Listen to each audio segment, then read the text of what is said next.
Hey, hello, Suzy. Everyone knows, I think, Suzy Thompson.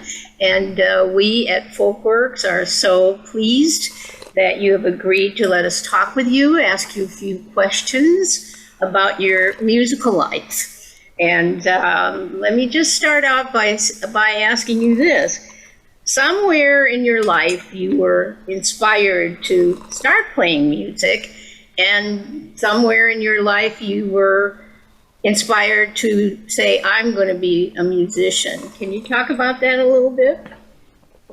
Well, music was part of the musical landscape growing up. Not the kind of music that I play now, but um, phonograph records of classical music, including early music, and Broadway musicals. That's kind of what I grew up on. My parents would take us out to hear, not usually all of us when we were so little, but I remember them taking me to see the play of Daniel, which is a medieval show with period instruments and costumes, and it was at the cloisters in New York. And I remember it being a very special time because I got to just go out just with me and them, which was unusual because there were four of us, and it was a rare thing for one of us to get to have both parents all to ourselves, and that was special. And I remember them taking me to some classical music concerts, and occasionally we get to see a live Broadway show. Then somewhere, maybe when I was about 8 or 9 years old, the first Peter, Paul, and Mary record came out, and they got that record, and I really liked that. And shortly after that, maybe when I was 10, I met another, or I saw another kid playing a guitar, and I thought that just looked like the coolest thing. So I asked for my parents to get me a guitar, and my mother, who had hung out in kind of bohemian circles when she was in college and also in medical school, she knew some chords on the guitar. So she got me started with some guitar chords. And by the time I got to junior high school, I pretty much knew that I wanted to do what I am doing. And what is interesting is that I'm still in touch with some of the people from my junior high school. And Wow. actually, I was not the only person who was already on my path at the age of 12. There was a dancer who's ballet dancer who recently came out with a film about George Balanchine, and there was another one of my music pals from then became a musician and an instrument builder. So that by then I just kind of knew that I wanted to do this.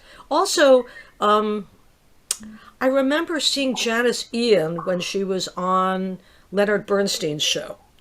And so, of course, anything. I mean, my parents worshipped Leonard Bernstein. I mean, who didn't, especially if you were into high culture in New York. And she's just like maybe a couple of years older than me. And I saw her doing her thing, and I just thought, hey, I want to do that. And so, I didn't do exactly that, but that made me think it was possible. Did you do anything else in your life? I mean, did you go to school and do any other kind of profession, or did you know then and there music was going to be it? Music was going to be it. I took a year off between high school and college, and that was when I traveled out to here to Berkeley, where I still live, and realized I didn't want to go to college in the Northeast, which was what I was supposed to do, and blew off my Ivy League education. And I enrolled at UC Berkeley for about a year and a half, and then I dropped out, and I never did get a degree. And sometimes I think it would be kind of fun to go back and finish, but I don't know if I ever will do that. Maybe when I'm old. Ha Maybe ha ha so. ha ha. Older. Older, I know. So I know yeah, that. it just was always going to be this. And all four of us took classical lessons when we were kids. But I didn't like that. My teacher was terrifying. The lessons were all about just getting through the piece without making a mistake, and not really so much about music. But I also, as part of my musical training, I had a theory and ear training class with a great teacher, a man named Michael Uspe, who's gone now. But that I really got a lot out of. I really learned how to listen. I learned how to take dictation, and all the stuff I learned there was just an enormous help to me with the folk music. But with the guitar, I didn't take any lessons. I just played those chords my mom showed me, and anytime I met somebody else who played guitar, I'd pester them to show me some little tiny thing, and then I'd play the thing over and over and over and over and over again. And that's still how I learn. Yeah, so bit of the folk process has always been there, learning from others. I really understand that. So you kind of got into the my next question, which is really about any of the musicians who inspire you, and you mentioned some from the past. Maybe you can talk about some current musicians that are an inspiration to you, and what about them is it that you admire? Well, I'd have to kind of mention a few more of the past musicians. Okay. The first string band that I ever heard was the New Lost City Ramblers, and I was doing a program between my junior and senior year. I'm pretty sure that's right, in high school. And I knew about them through John Cohen's brother Mike, who had a kind of a teenage wilderness camp, and in the winter it was a ski camp. I hated skiing, but I liked the whole atmosphere, and there was a lot of music there. And by then, this would have been in 1971, I guess. And by then, Tom Paley was long gone from the band. So for me, the band was Mike Seeger, John Cohen, and Tracy Schwartz. And those three guys just have been a tremendous inspiration and help and mentors to me. Tracy's the only one that's left now, so I'd have to say them. And in the Cajun music, Dewey Balfa. And then Alice Gerrard also has been a real mentor to me since I was a teenager, and as a close friend as well, and I just admire so much as a musician, a songwriter, a player. She's one of the great singers, and just as a human being, she's just very inspiring and so giving, and she's mentored so many women musicians, people like that. Then there's just people that are in my life, like Laurie Lewis has been a big help to me and a big inspiration to me, and she lives here and she's a friend too.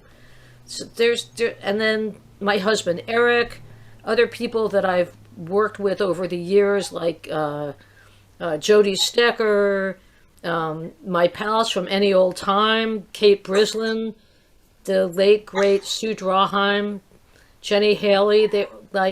These people were all really, and I'm sure I'm forgetting a lot. And another one that I recently have gotten back in touch with, who I traveled with when I was 19, was Frankie Armstrong, the British singer. She's an unaccompanied singer who sings traditional ballads, but also a lot of political songs, and she's blind. So in the tradition of the blues, where your blind blues man had what they called a lead boy who would travel with him, I was the lead girl for Frankie. And her whole approach to performance and her approach to shaping a song and presentation of songs was really inspiring to me. And then again, as a human being, just amazing.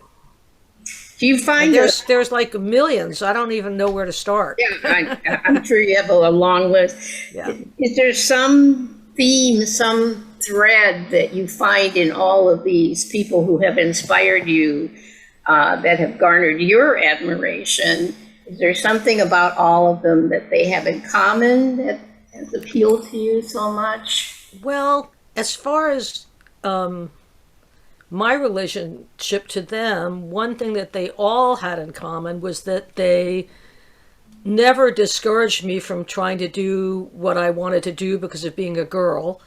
And, you know, for Alice Gerrard or Frankie Armstrong, who are feminists, that's not surprising. But for some of the other older generation guys, you know, that was a kind of a big deal.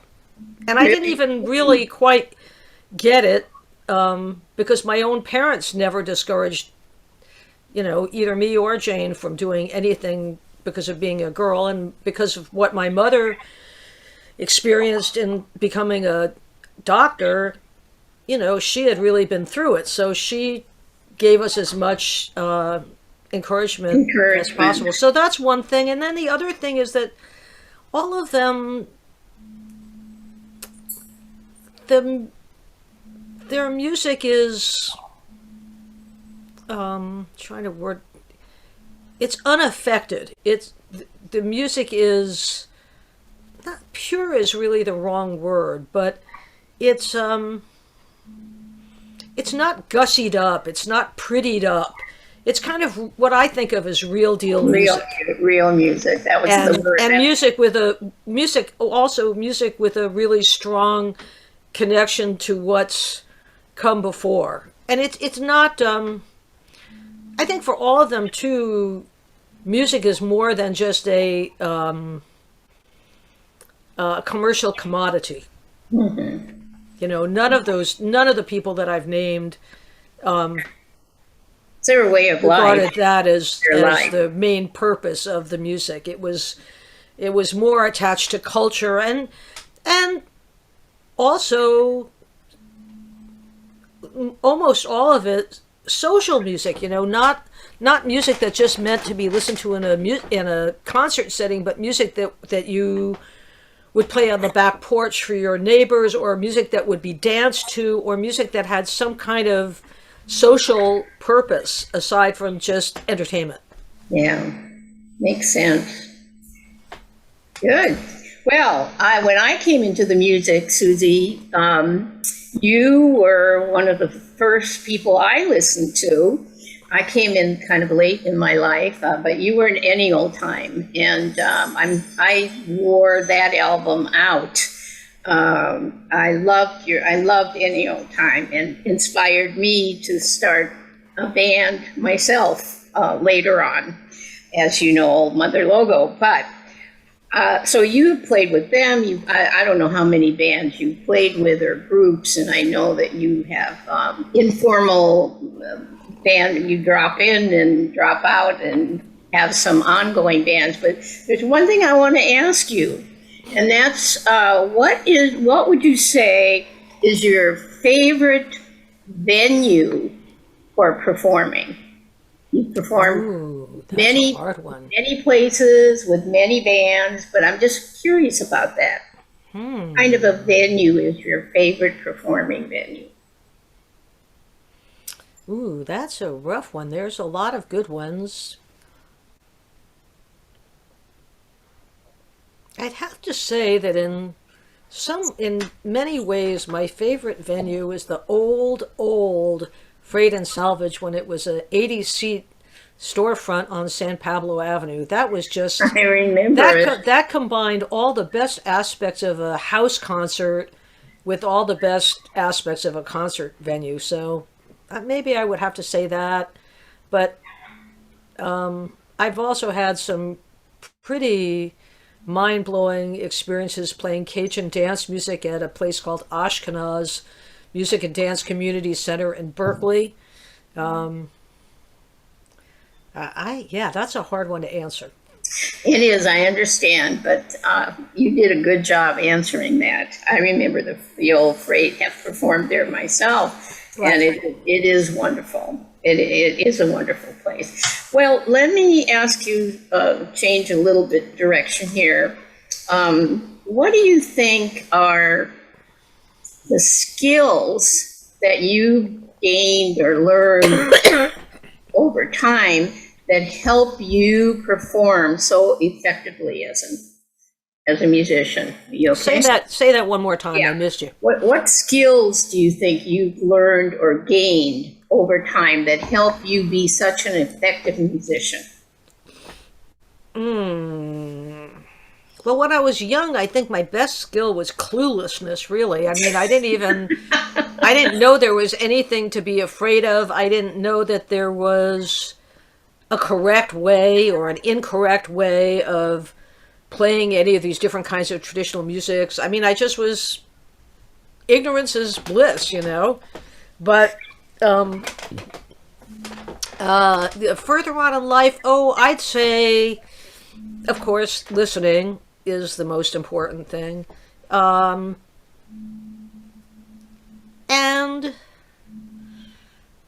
not trying to be the center of everything. You know, sometimes you can glean a lot more from being on the fringes. And I think I've also developed more of a love of being a support musician. I like backing up other people, and I do that a lot. And some of my most cherished times have been have been that way, and you know, just trying to have a more open mind about what's good or what's not good.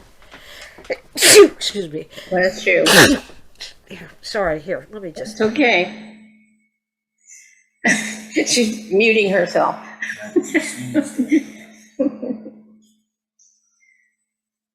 Yeah, you don't need to hear me blowing my nose, do you? It's okay. Yeah. I think, I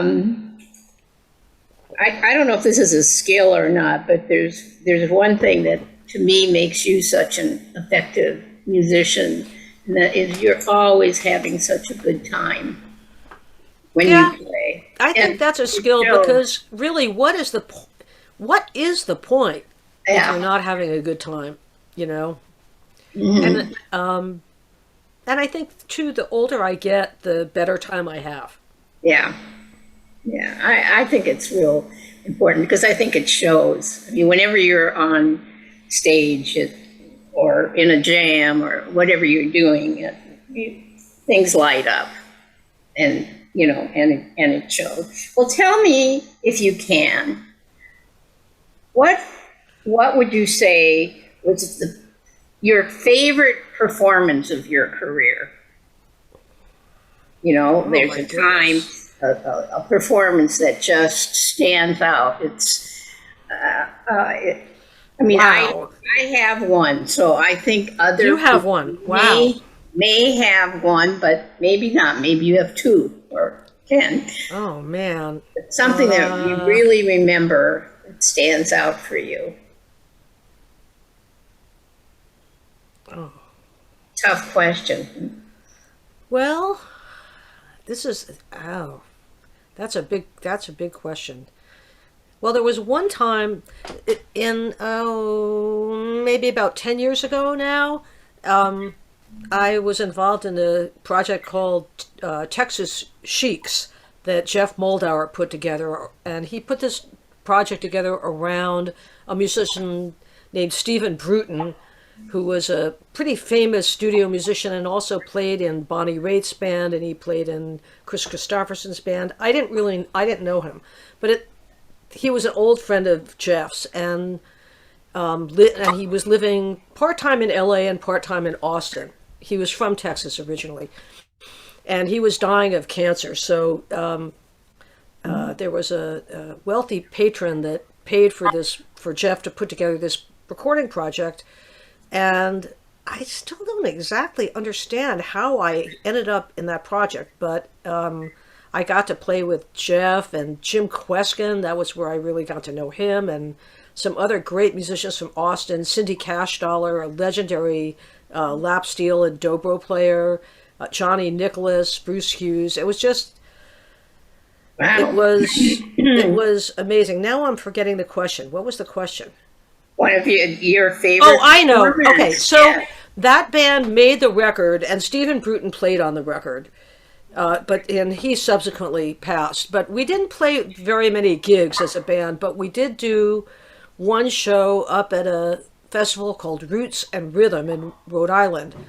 And we did a main stage set, but there was also a sort of a side tent where Jeff and Jim did a kind of a Jim Kweskin jug band reprise. And they asked some of the sheiks to play with them, and they asked me to play with them. And we were playing, I can't remember if it was Steelin' or Fishin' Blues, but we were playing in this giant tent, packed with people, and everybody was singing along, and I was playing along, and I just had this kind of, I started to cry. I mean, I was just got overwhelmed by the emotion that was in the tent, and everybody there was feeling it. It was just a levitation kind of a moment. So that's one Perfect. of many. And maybe I should change that question to a most memorable performance. That sounds straight out euphoric. That was Fabulous. amazing. Yes. Oh, Wonderful. I don't know. I can't answer that question. There's so many. I don't know where to start. Well, that was a good one. That was a good one. So, do I dare ask you? Do you remember a performance that was a cringe-worthy performance? Oh, yes. And what did you learn from that? Well, the one that leaps immediately to mind was at a performance with Any Old Time, and we were playing at a little bluegrass festival. It was somewhere in Northern California. I don't remember. It wasn't the California Bluegrass Association or anything like that, but the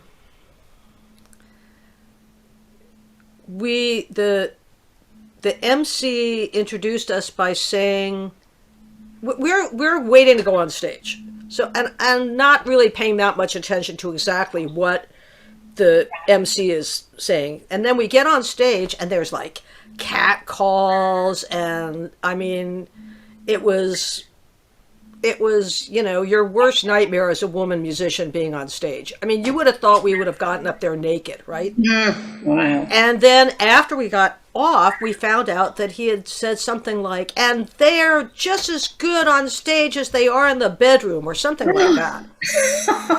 Oh, that was horrible. And I remember talking to Lori Lewis, who also was at that festival, about it, and she said, that's why I'm never going to play in another all-girl band.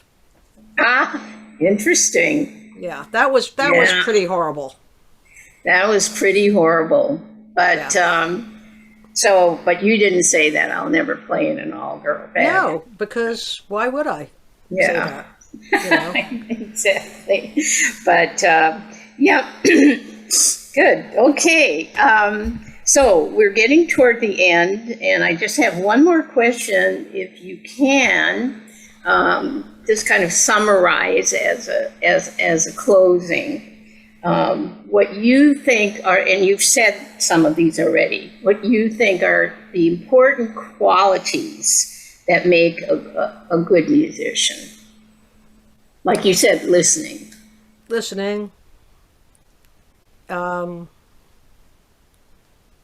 Good time. And that doesn't mean just like clockwork. It means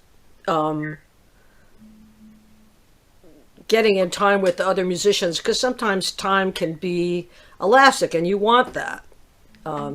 So that's, if I had to choose between a musician who played perfectly in tune and didn't have good time, and a musician who had great time but with kind of funky intonation, I'd choose the funky intonation and good time every time. So that's one.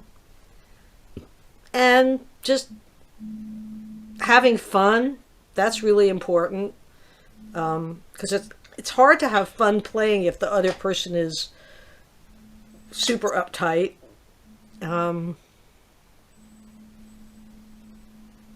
Listening, and really just going for the joy in the music, because that's really what it's about in the end. Yeah. With our kind of music, Yeah. it's not so important exactly how we execute something. It's more important the feeling behind it, and you know, a friendly feeling and some give and take, and where it feels personal.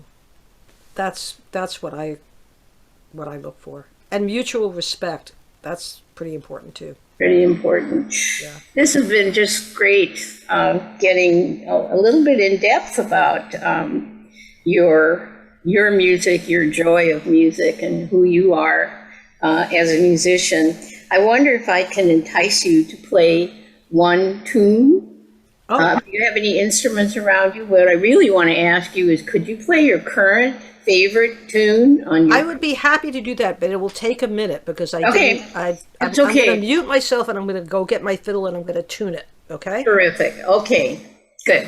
In the meantime, I will say I am Monica White. I'm on the board of FolkWorks.org, and we are doing a series of interviews with wonderful musicians who have brought us joy for so many years, and people that we really admire.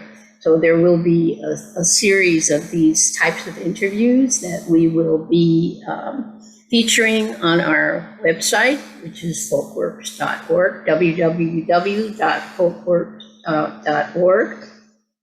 And also, we are having a party, a Folkworks party on November 6th. I know some of you won't hear about it until afterwards, but if you're seeing this still in October, we hope that you will join us. And here's Suzy. The year, yes, October 6th, 2021. Okay, Suzy's back.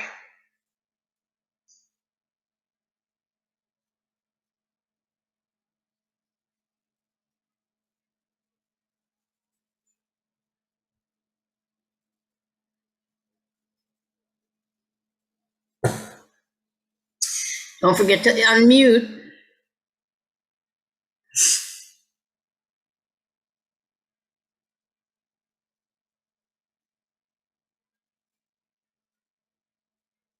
Suzy, you're muted. Huh?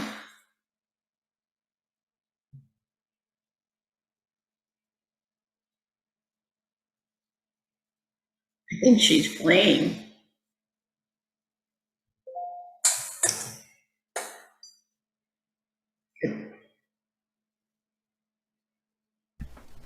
Okay. Name of the tune? This tune, it has a weird title. It's called "The Scolding Wife," but it doesn't sound anything like a scolding wife to me. It's comes from a fiddler named Marion Reese, and I'm not sure where he was from. I think maybe North Carolina, but I don't actually know. It's in this tuning that sometimes is called calico or Black Mountain Rag tuning, and it's one of the tunes that I will always associate it with the pandemic because I learned it during the pandemic. So let's see if I can find it here.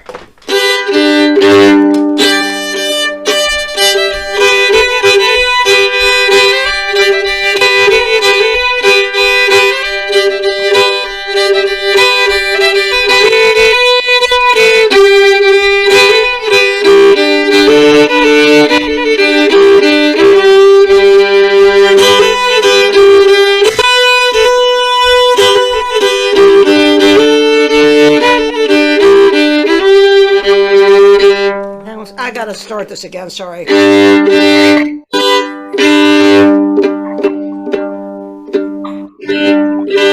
Okay, here we go. Scolding wife.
Suzy, thank you so much.